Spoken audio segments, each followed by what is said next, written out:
Welcome to MMA on the Rocks. My name is Bill Welker, and you are listening to episode 165 of the podcast, or you're joining us live here on YouTube. Remember to subscribe to YouTube and turn your notifications on if you want to join in on the live chat. And if you haven't done that yet, then I guess you're not going to. And I'll keep reminding you every week anyway, though, in case you change your mind. Today is Sunday, November the 3rd. I hope everybody had a fun-filled and safe Halloween. It seems like it has come and gone so quickly, and now we're already, we've dove headfirst into the holiday season. We're coming off a UFC 244, Jorge Masvidal versus Nate Diaz for the title of the baddest motherfucker in mixed martial arts. Before we get into all that, let me introduce my co-host, who is very time disoriented with this daylight savings time. Also, don't forget to change the batteries in your smoke detectors, folks. I like to remind people of that so you're not woken up in the middle of the night with that battery change sound that makes you think your house is on fire. In any case, all the way from New Jersey, which, according to him, is in a different time zone today, Jeff, the Animal Wilson. Jeff, I hope this time change doesn't affect, when the soup is ready, kid. Bill, it feels like it's 9:30. I don't know what time it's supposed to be, but it feels like it's 9:30. It's too early for this. I just want to tell the listeners, when we started this show, when we came on, I had to tell Jeff it was daylight savings, first of all. And he said, "What time is it?" And I said, "It's 10:40. And he said, "What time is it supposed to be?" I said, it's supposed to be 10:40 because that's what time it is. And I said, "But if we didn't have daylight savings time, it would be 11:40. And he said, "Oh, well, it feels like 9:30. So you're off by like 2 hours and 10 minutes, Jeff. But that's part of your charm." Yeah, Bill, listen, when it comes to like work and stuff, I can fake it until I make it. But outside of work, dude, I don't know what's happening. I don't know what day it is. Until summertime, I don't know what day it is, dude. Yeah, well, we've been faking this show for like 3.5 years, and like people seem to think we know what we're talking about. But joke's on them, dude. That's the trick to this treat, man. Yeah, man. We got some bad motherfuckery to talk about. I'm excited. I have a reason to swear so much. I don't swear a lot in my everyday life. It's not really something that I do, but somebody pointed out to me that I swear a lot on the show, but fuck you. It's my show. I can do what I want. And that's why it's 10:40 or 9:30, or I don't even know. You confused me, Jeff. And I poured myself a bourbon here. And you know why? Because I'm the baddest motherfucker in MMA podcasting. I think I can claim that title. Because I'm just like, drinking whiskey and talking about bad motherfuckers. But in any case, I got some Woodinville bourbon here that my buddy Matt brought over last night. It's bourbon whiskey from Washington State. And it's pretty damn good. There was a time, Jeff, where bourbon was only bourbon if it came from the Bourbon Belt in Kentucky. And some purists still believe like, well, it's not bourbon if it wasn't made in the Bourbon Belt. And I say, just pour me a glass. That's what I say. If you say it's bourbon and it's made out of corn and it's sweet and it's that awesome life force that is bourbon, then pour me a glass. And that's what I said. And I had some last night. I remember really enjoying it, but it was kind of mixed in with some other things. There were a lot of beverages being served, and mostly to me. So we'll get the real verdict now. Yeah, I still like it. Okay, so it's got a nice burn to it. Really nice burn. A little sweetness, a little brown sugar, a little black pepper on the back end, and almost like a little cinnamon. It's a really nice bourbon.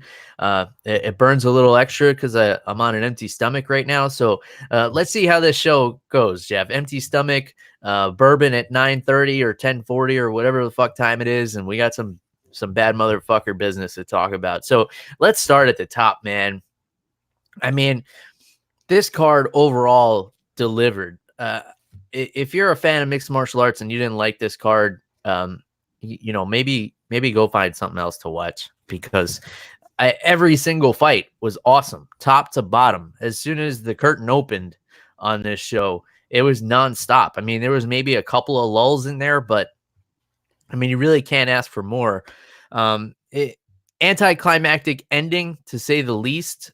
But I feel like it helped create a little bit more buzz. I'm going to try and take this a positive way if I can. But first, I want to get your reaction to the actual fight, Jeff. Jorge Masvidal just, beating the brakes off of Nate Diaz for 3 rounds straight.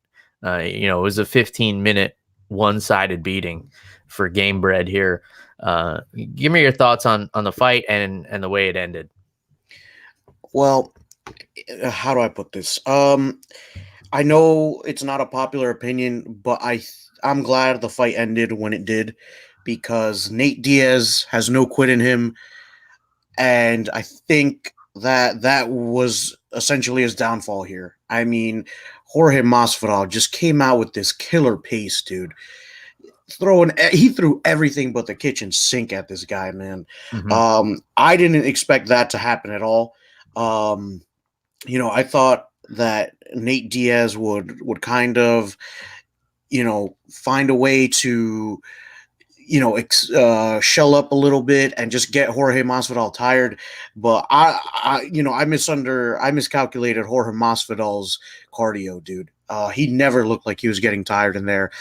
Kept the same pace for 3 rounds.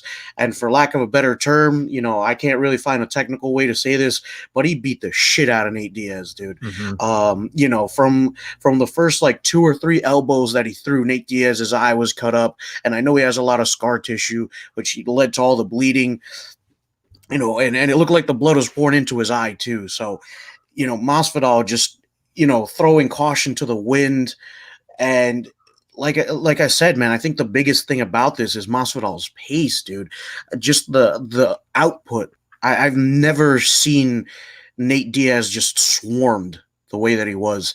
Maybe against Rafael dos Anjos, but it was just a different level against Jorge Masvidal last night. Yeah, man. And it was a controlled swarming too. I don't feel like he ever really tried to empty his gas tank, threw everything at him to try and get the finish. It was just a controlled, calculated beating. And you saw Nate, had a couple of spots. He dove for a heel hook at the end of the second round there.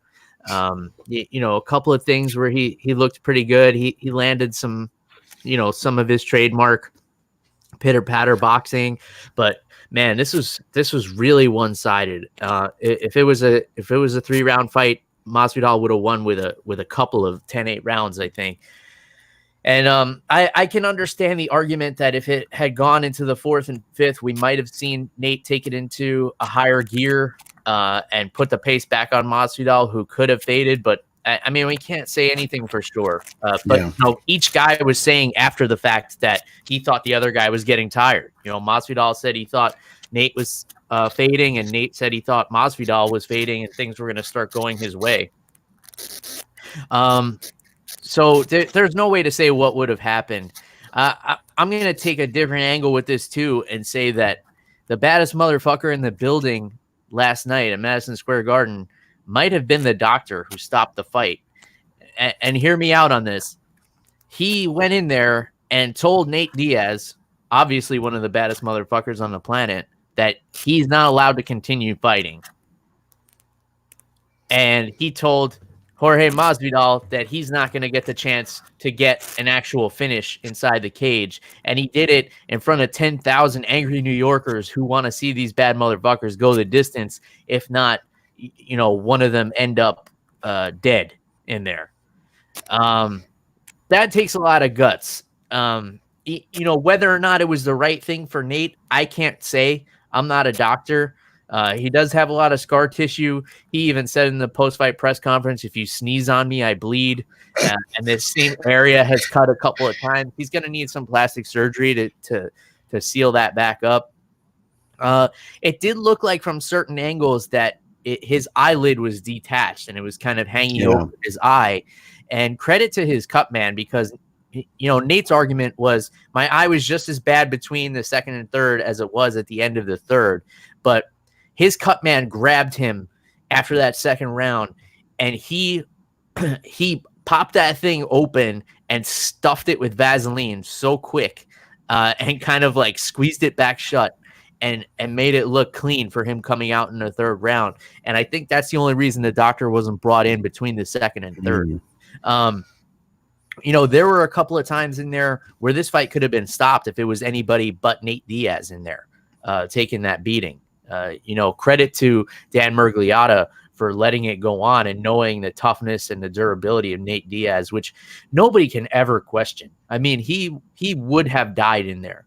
And there's no doubt in my mind about that. Both of these guys would have. That's why they were fighting for this title. I got to tell you, Jeff, more disappointing to me than the ending was the fact that I didn't get to hear Bruce Buffer say baddest motherfucker. I was like, because we were talking about it. I had some people over the house last night. We were watching it outside on the projector screen because it was a crisp 72 degrees here in Florida. It was one of the nicest nights we've had all year. And I was like, I wonder if there's a prop bet if Bruce Buffer will say motherfucker. And that would have been so awesome. I would want that on replay. Like, I would want to listen to that every morning when I wake up just for inspiration for my day. But he didn't, man. He said BMF, and I was so disappointed, but also it was kind of what I expected.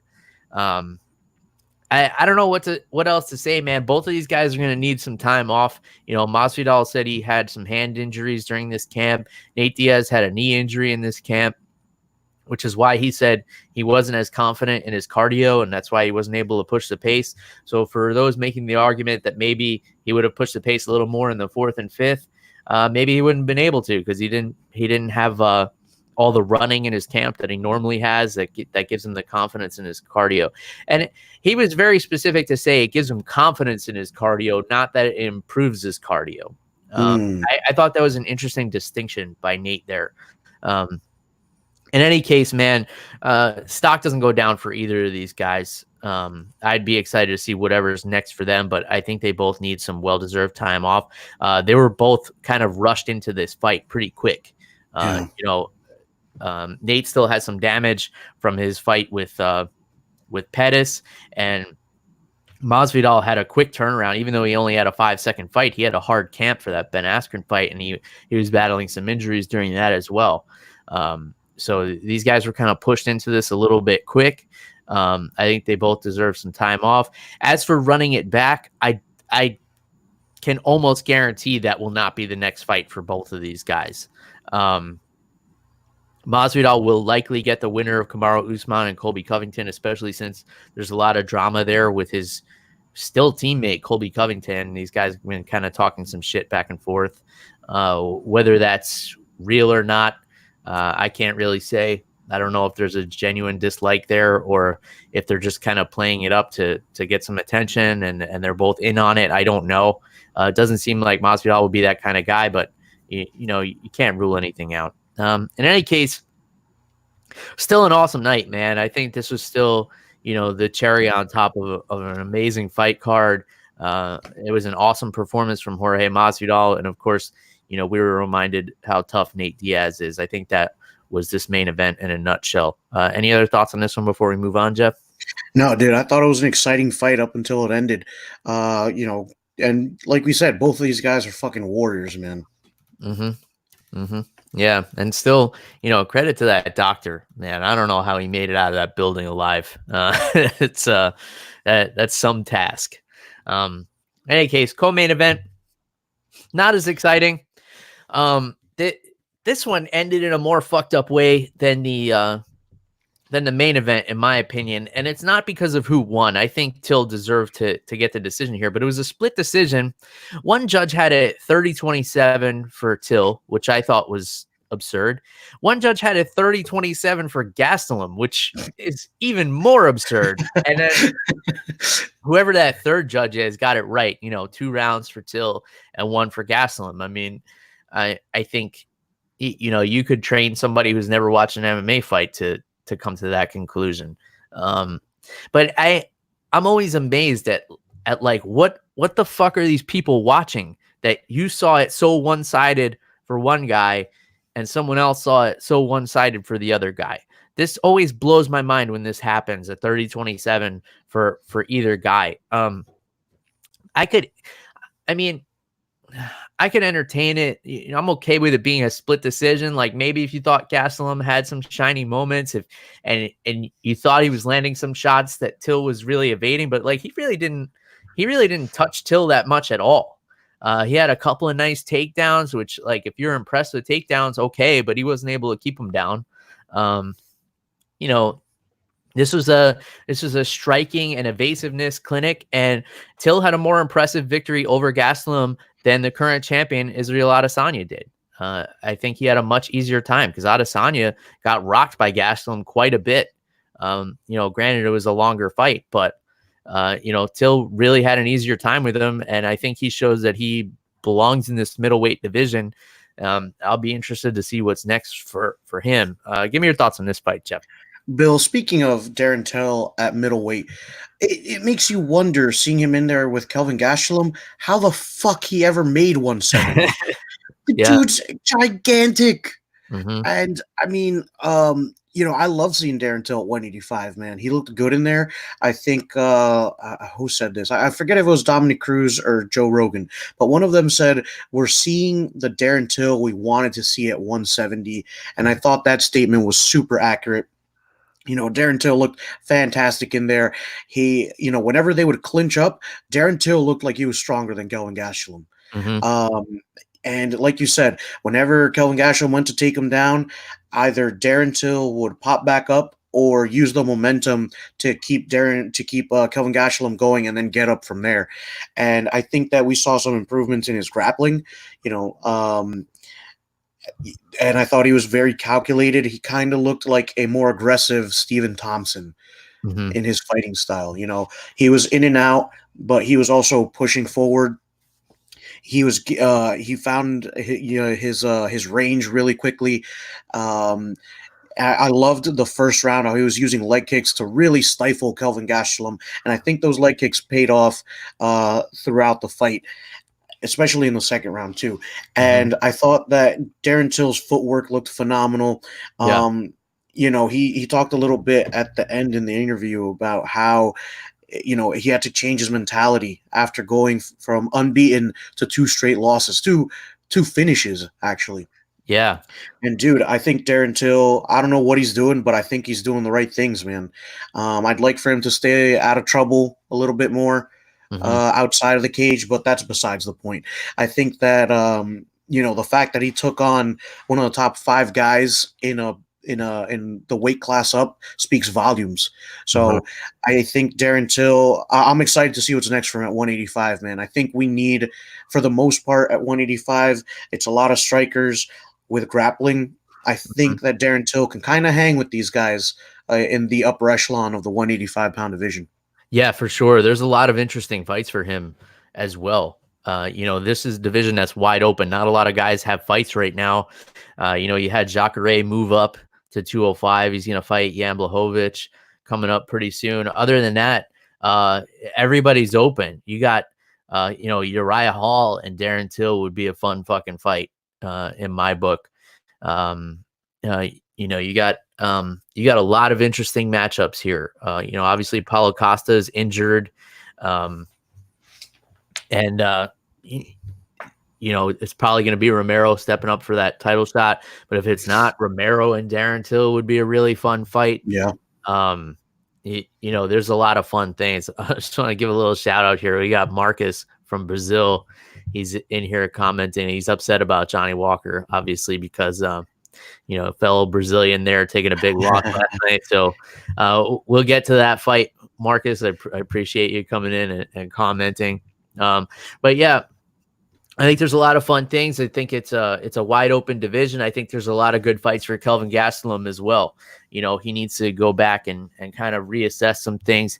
I think he was chasing a little bit too much last night, and he paid for it. Normally his style is, take damage to give damage, and then it usually pays off for him, but it didn't in this case, because we saw a patient and calculated Darren Till who wasn't so concerned with getting an explosive finish. He was concerned with winning the fight after coming off of 2 losses. And, that's a really dangerous opponent to have, is a patient Darren Till. Speaking of patience, we saw the least amount of patience I think we've ever seen from Wonderboy last night. Vicente Luque was able to engage him in a little bit of a brawl, more so than we've ever seen out of Wonderboy. And at first it seemed like Luque was kind of playing Wonderboy's game, where he was pressuring forward and getting countered a lot. And it was kind of working for him. I could see someone scoring that first round for Luque. I thought maybe he won that one, but after that it was all Wonderboy. And what's really impressive about it is he was fighting Luque's fight. He wasn't keeping the distance the way he normally does. He wasn't, teeping the leg and teeping the knee and teeping the body and throwing kicks to keep him at distance. He was fighting in a phone booth with Vicente Luque, which is a dangerous game to play, and he was winning. And he was busting him up. And that third round was easily a 10-8 for Wonderboy. I think only one judge didn't give him a 10-8 in that third round.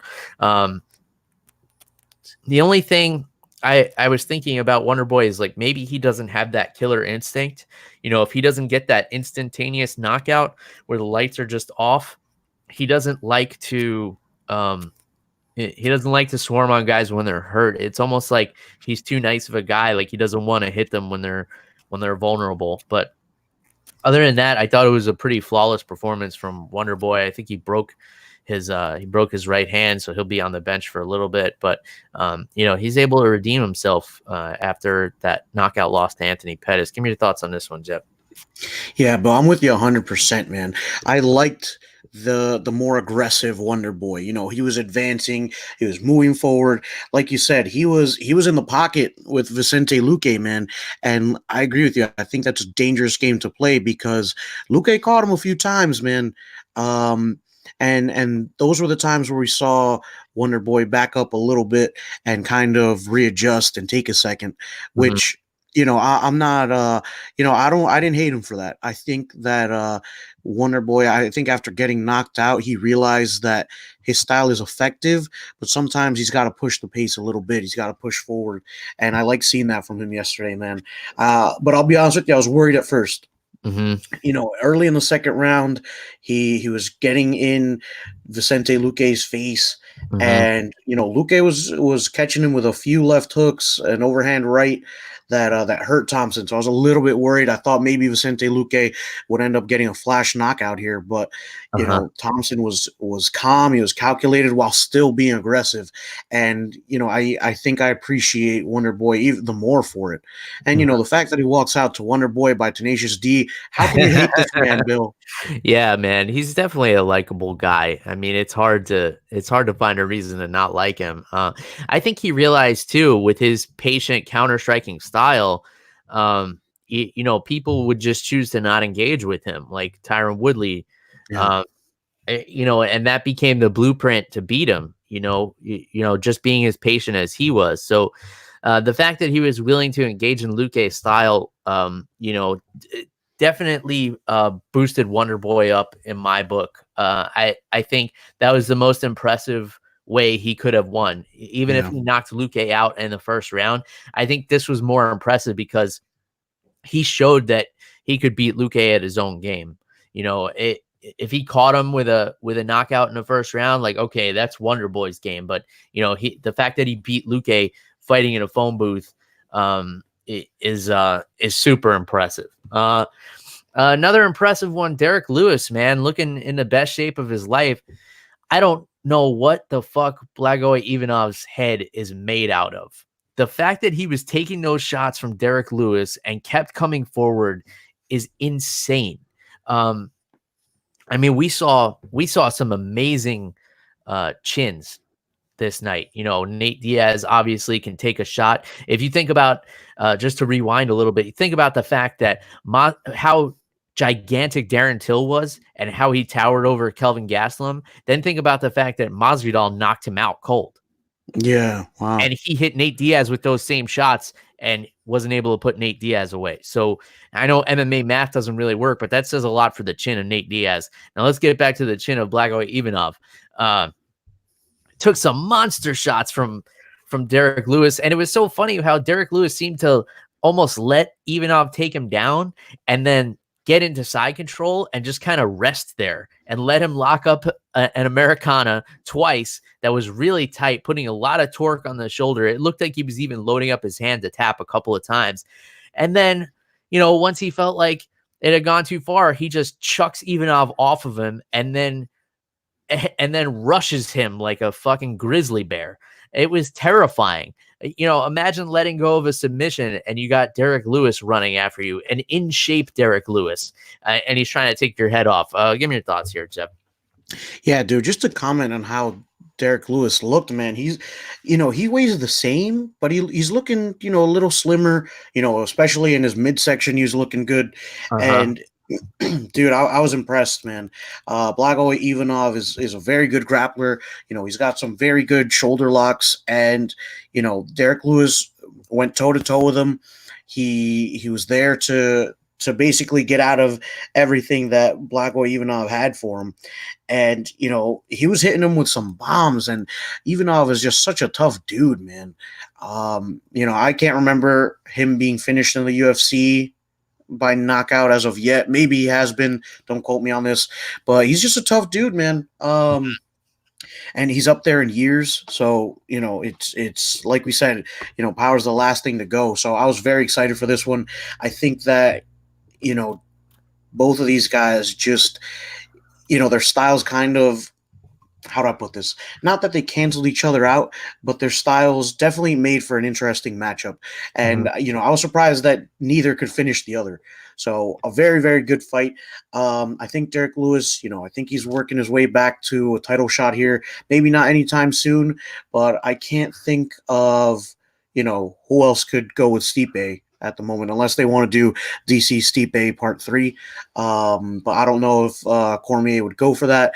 But yeah, dude, I think it's a good time in the heavyweight division for Derrick Lewis to kind of make a comeback to the title here.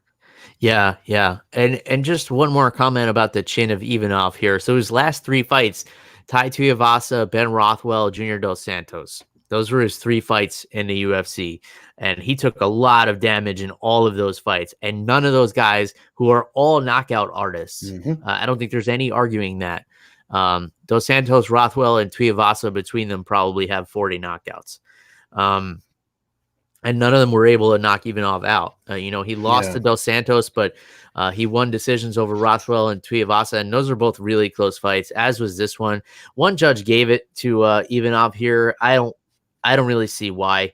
I mean, he had those couple of takedowns where Lewis was clearly letting him stay on top just so he could rest and get a breather. And he had those submissions that were locked in tight and really close. But, I don't think submission attempts should count as much in MMA as they do in jiu-jitsu competition.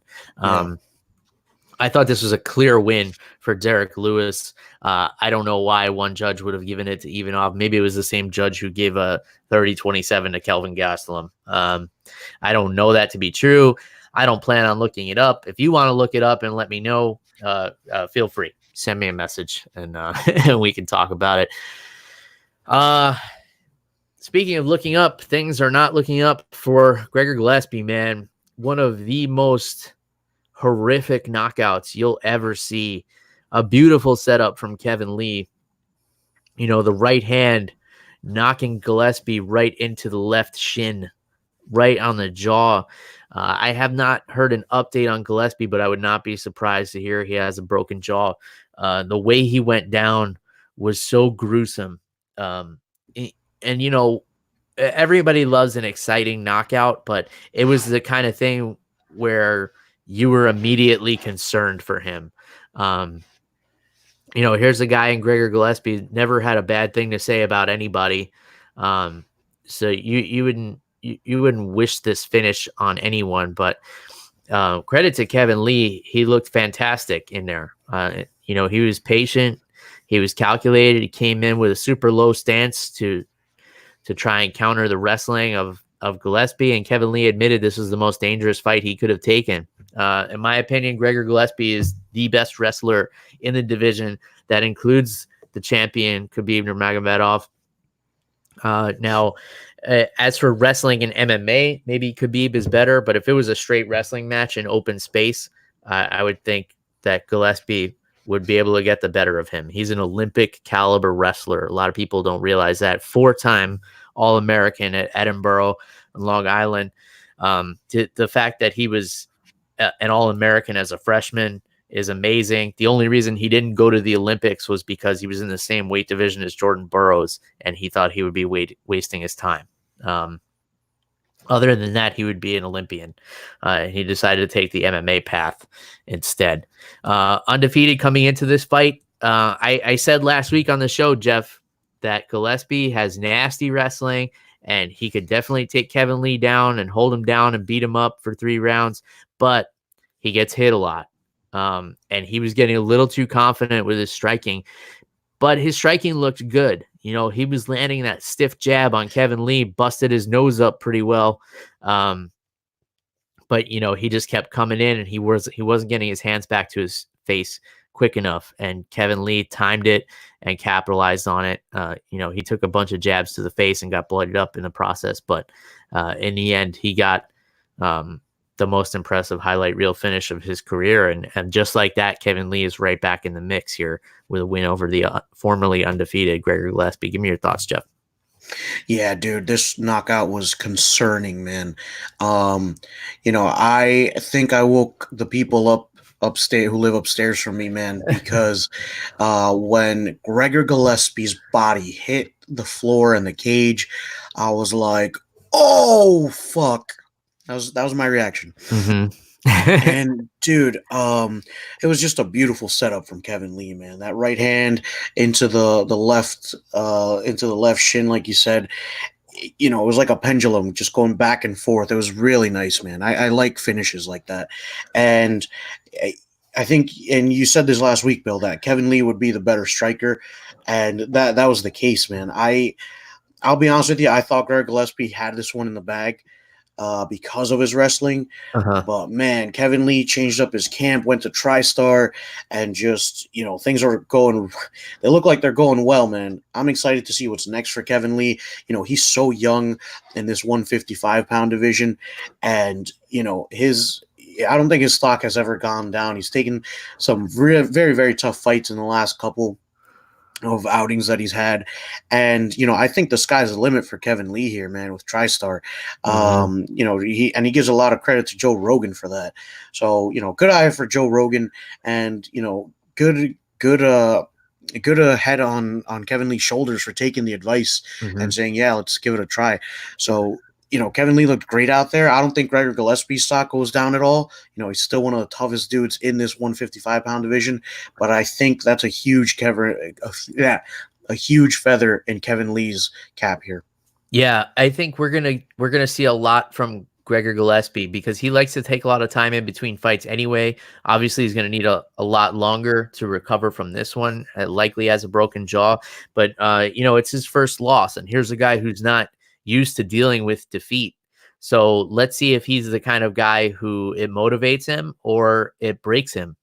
You know, and it's usually one or the other with these high-level athletes. As for Kevin Lee, I've been really high on Kevin Lee in the past, but I've always said about him, he's one of the best lightweights in the world when things are going his way. And as soon as he hits some real adversity, like starts really losing the fight, he kind of checks out mentally.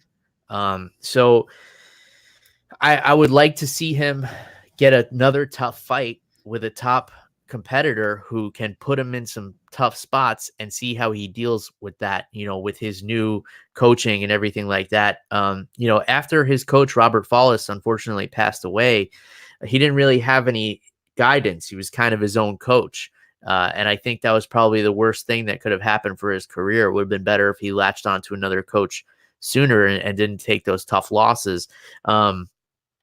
And then he kind of wandered around like a lost soul for a little bit. But I would like to see him get a really tough fight, face some real adversity, like, get held down for a whole round or get rocked really bad and see how he bounces back from that. And then we'll know, if we have a championship caliber Kevin Lee on our hands. Speaking of championship caliber, Corey Anderson, man, I had picked Corey Anderson to win this fight, but I would have never in a million years thought that he would have won it in the way that he did, just blasting Johnny Walker. And he said, that was his plan, the overhand right. He had seen Johnny Walker get knocked out with that same punch 2 fights in a row early on, and I guess he knew what to look out for. I mean, I saw Corey Anderson wearing Johnny Walker down in this fight and really just breaking him and showing him that there's levels to this game and using his wrestling and making him carry his weight so that he was too exhausted to go on, and then maybe getting a late TKO. I would have never predicted a knockout in this fashion from Corey Anderson, but this was the best we've ever seen him look, and he is a man on fire. He wants John Jones.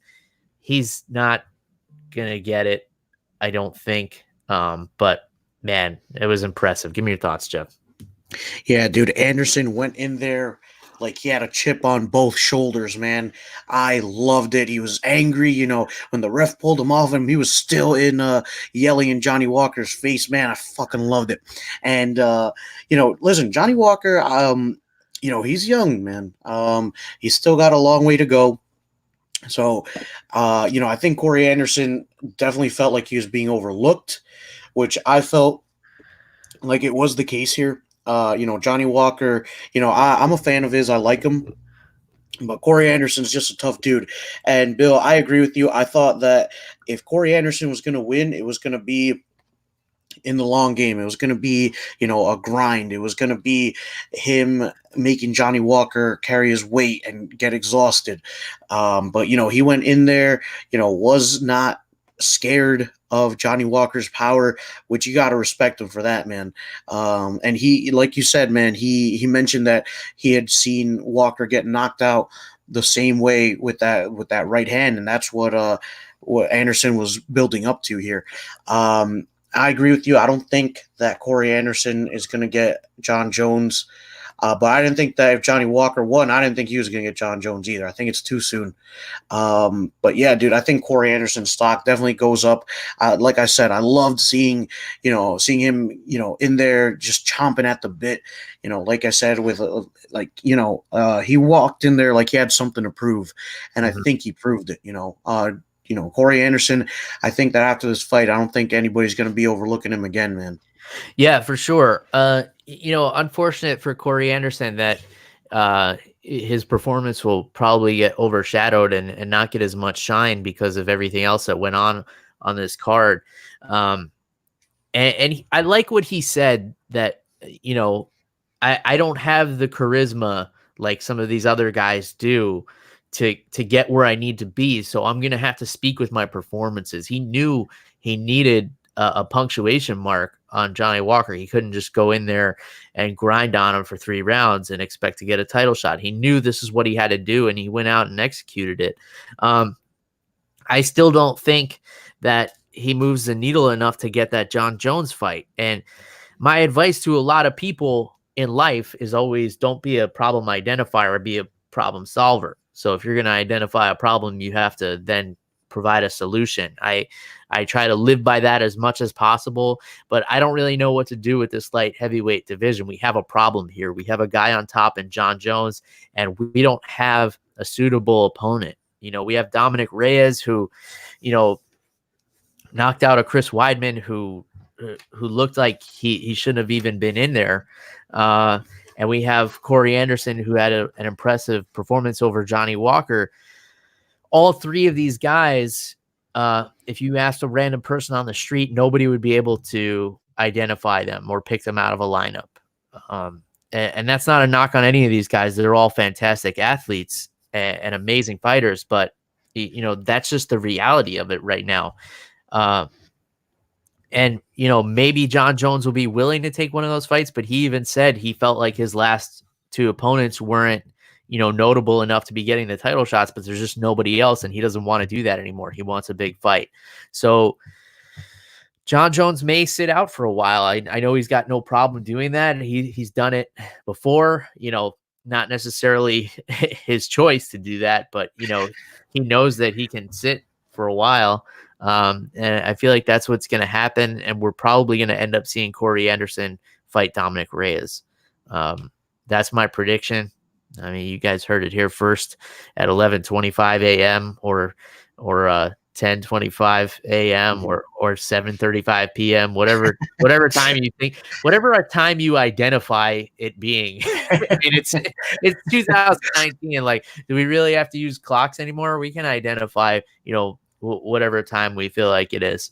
I'm not one to tell people that they have to go buy a clock to know what time it is. All right. Let's have an open mind here, people. In any case, man, so much to talk about, Jeff, but for the sake of time, we're at 40 minutes here already. I'm going to rush through the rest of this card here. I'm going to talk about every single fight one at a time, rapid fire, and then I'm going to turn it back to you, and you tell me who you were most impressed with.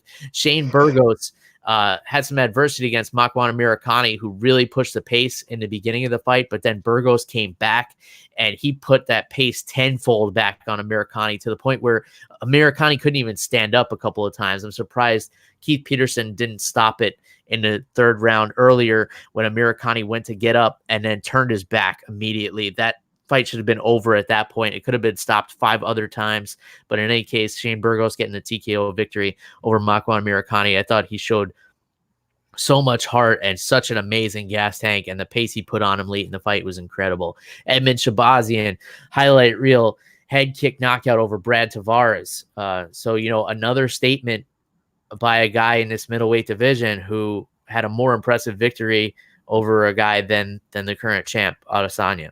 Shahbazyan is just a prodigy, man. The kid is so young and so hungry, and he's looked so impressive. They keep giving him tougher competition, and he keeps, answering the call and looking amazing. Jairzinho Rozenstruik. Unfortunately, this went the way that I think most people probably thought it would. 29-second knockout over Andrei Arlovski with that short left hook that just put Arlovski down. I hate to see it, man, because Arlovski's a guy that I've been watching, since I've been a fan of MMA, for 15 years or so. Arlovski's always been a guy that I have enjoyed watching, but man, I hate seeing him take these knockouts from guys like this. And you can't fault Rozenstruik, and it's not his fault. That's who they put in front of him. I feel like he's a guy who can do that to just about anybody they put in front of him. But, now there's that question mark, is it because Arlovski is fighting on borrowed time here? Caitlin Chookagian looked awesome against Jennifer Maia, who fucking missed weight again. I can't stress that enough. But Chookagian had a great performance.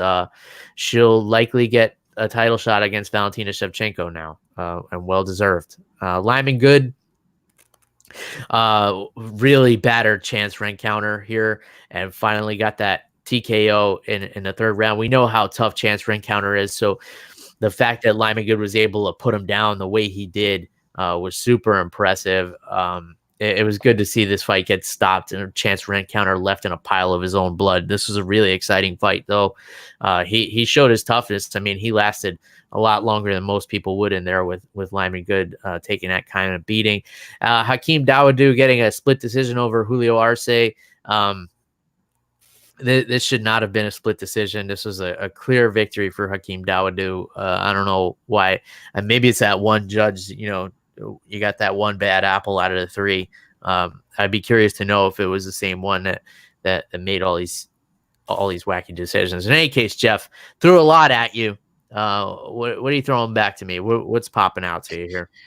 Bill, all those fights were awesome, but I have to give it to Shane Burgos here because, like you said, Amirkhani putting him to work in that first and second round, making him have to grapple.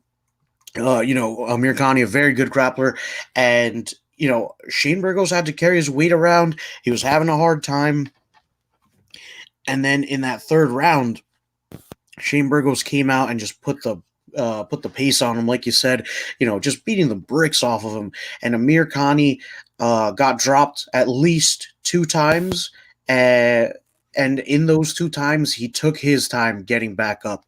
And I felt that the ref should have stopped it at that point, because if it takes you that long to get up, your body clearly cannot continue. And, credit to Shane Burgos, dude. That would do no wrong, Bill. He just, he's a warrior in there, man. And I thought Shane Burgos was going to struggle. I actually thought that Amirkhani would win this fight heading into it. But Shane Burgos, man, you can never account for that X factor, dude. And he's got it. Something happened in between the second and third rounds. I don't know what his corner said to him, but he came out with just aggression and octagon control, and it was just pushing the pace, and Amirkhani just couldn't deal with it. Which I think this is Amirkhani's first loss, if I'm not mistaken. No, he is 15-4. Okay. And he's got a loss in the UFC to Arnold Allen, but it was a split decision. It was a close one. Gotcha. So, yeah, dude, I think I got to give it to Shane Burgos on that one, man. This was one of the more impressive fights to me, and for me personally, it kind of set the pace for the rest of the night, because I figured it was going to be a good night of fights after seeing that. Yeah, man, I was definitely impressed with Shane Burgos. He beat the fuck out of Amirkhani and broke him. I mean, you could see several points. You could see several points in there where Amirkhani. There was one point where Burgos had his head tied up, and he was just punching Amirkhani in the stomach. And I thought Amirkhani was going to verbally tap at that point. He didn't, but he tapped with his posturing.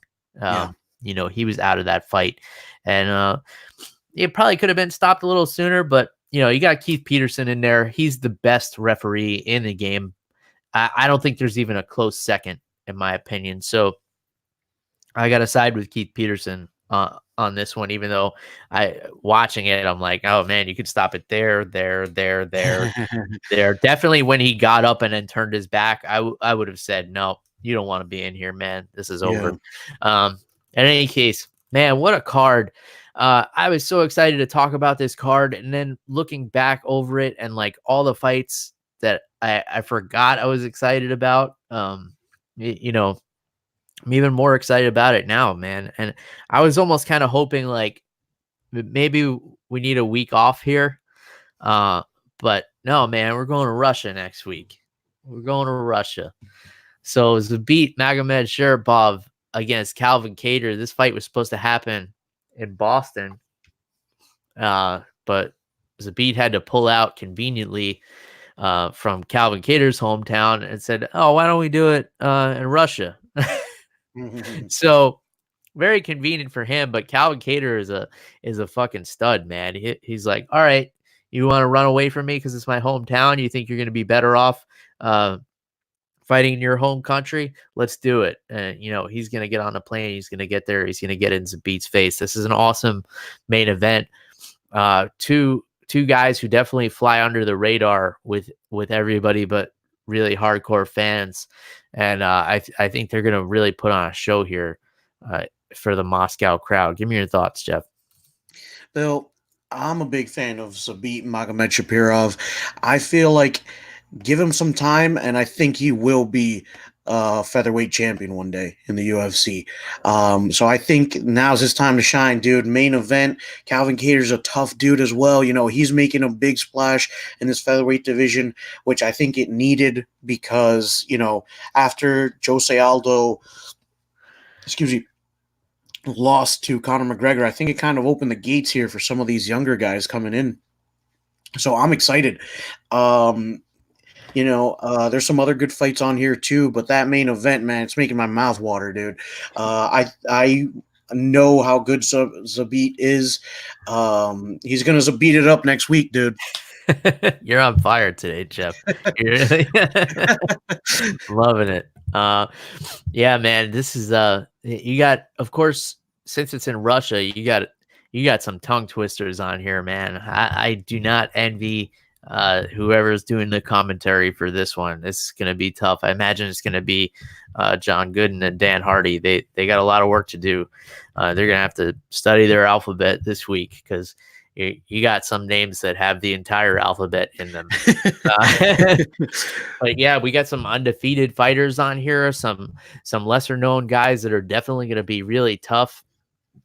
I'll give you a couple of fights that stick out to me. Definitely Ed Herman, man, who has just been doing this fucking forever. And it's like, at this point in your career, you've had a million fights and they offer you like, hey, you want to go to Russia and fight like this Russian stud with like 26 fights? And Ed's like, sure, let's do it. So he's getting in there with Gadzhimurad and Tigalov. So that's going to be a fun fight. Obviously, Ed Herman, rarely a boring fight from him. You got Anthony Rocco Martin against Ramazan Ameev. That's going to be a really fun one. Shamil Gamzatov against Klidson Abreu. Gamzatov undefeated at 13-0, so that's going to be good. Here's one that really stuck out to me. Carl Roberson, who I've been pretty high on coming off of the Contender Series. He's fighting Roman Kopylov. That should be a really fun fight. I would definitely keep your eye on that one. And Jessica Rose Clark against Pani Kianzad, who is on the Ultimate Fighter, the 145-pound ladies season. That should be a good fight. Those are two really tough girls who can really scrap. And even though their records don't necessarily show it, those are two girls who can throw down. And there's some other interesting matchups on here as well. This is going to be a fun card. It doesn't have the star power that the MSG card does, but you got some bad motherfuckers on here too. Give me your thoughts, Jeff. Yeah, dude, I'm excited for all of these fights. And just going back to Zabit Magomedsharipov really quick, if you haven't seen him fight, he's very well-rounded. His stronger suit is really the grappling. He's got some nice judo throws. Very good submission game, but he's well-rounded. He can stand up with just about anybody. But yeah, dude, I'm excited for this card, man. Danny Roberts is on here against Zalim Amadiev.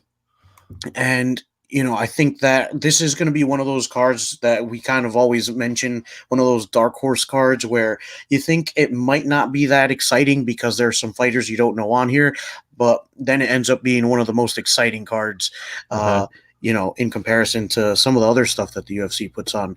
But, I think it's going to be really hard to follow up last night's card, but I think the Russians got this one, man.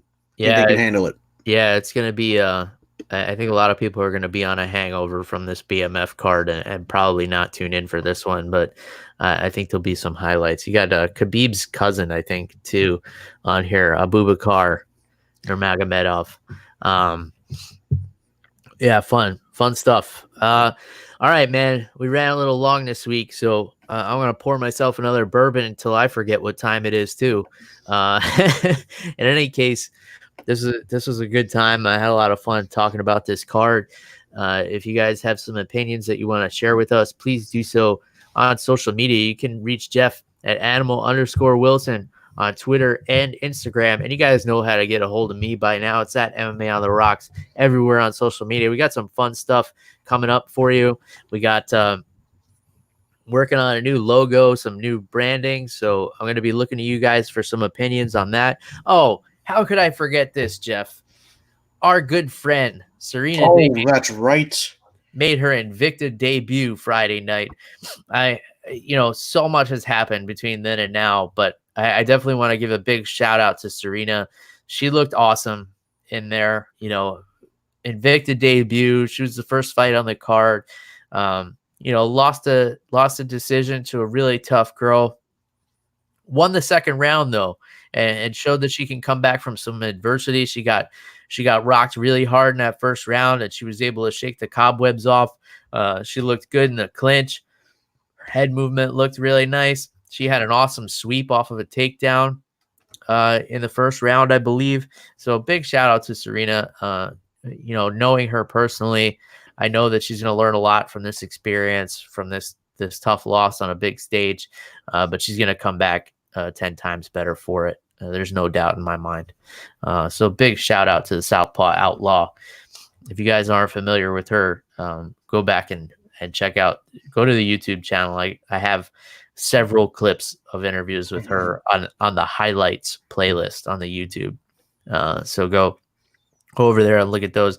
One of my favorite people in the sport of MMA. She's always a good time. She's always been good to us, and we always love talking to her. And I'm sure we'll have her back on the show, just as sure as I am that she will be back better than ever. Any thoughts, Jeff? Yeah, dude. I know she's going to come back strong. She's out of Syndicate in Las Vegas, an awesome camp.